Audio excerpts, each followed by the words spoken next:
Près de 160 volontaires internationaux ont participé cet été au chantier de l'association Jeunesse et Reconstruction en Auvergne. Celui de Chaspignac en Haute-Loire se poursuit jusqu'au 1er septembre. Il s'agit de sauver un hameau en ruine pour le transformer en partie en observatoire d'oiseaux migrateurs. Mais l'originalité du projet, c'est qu'il se fait aussi avec un public en insertion sociale. Gérard Rivolier, Vincent Louquez. Du village de Saint-Quentin, il ne reste que quelques maisons en ruine, isolées, et pourtant si proches de l'agglomération du Puy. Les derniers habitants sont partis après la Seconde Guerre, mais depuis quelques jours, le hameau reprend vie grâce aux bénévoles du chantier international Jeunesse et Reconstruction. Moi, je m'oriente plutôt dans mes études dans l'archi, et pour faire archi, je trouve qu'il faudrait qu'un archiste sache faire un peu de tout dans le bâtiment. Ce n'est pas le travail qui manque pour consolider puis restaurer partiellement 6 maisons sur le site. Alors tout le monde met la main à la pelle, les employés et les élus de la commune, mais aussi ces salariés d'un chantier d'insertion.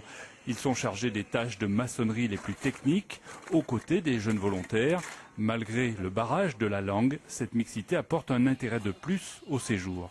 Ça change l'ambiance. D'abord, ça nous permet de croiser d'autres personnes. On travaille déjà, nous sommes une équipe de 7 qui travaillons en alternance. Mais de se retrouver avec un chantier de jeunes comme ceci, c'est très formateur, c'est très complet, très complémentaire. Autrefois commune, le village de Saint-Quentin domine la vallée de la Loire et se trouve à proximité du GR3, un chemin de randonnée qui conduit au puits.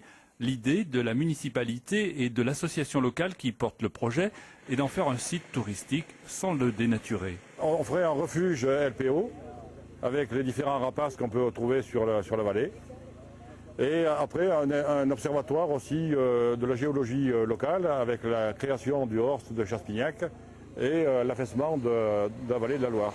En attendant, les jeunes volontaires comme les salariés en insertion sont très fiers d'avoir démarré ce travail de longue haleine.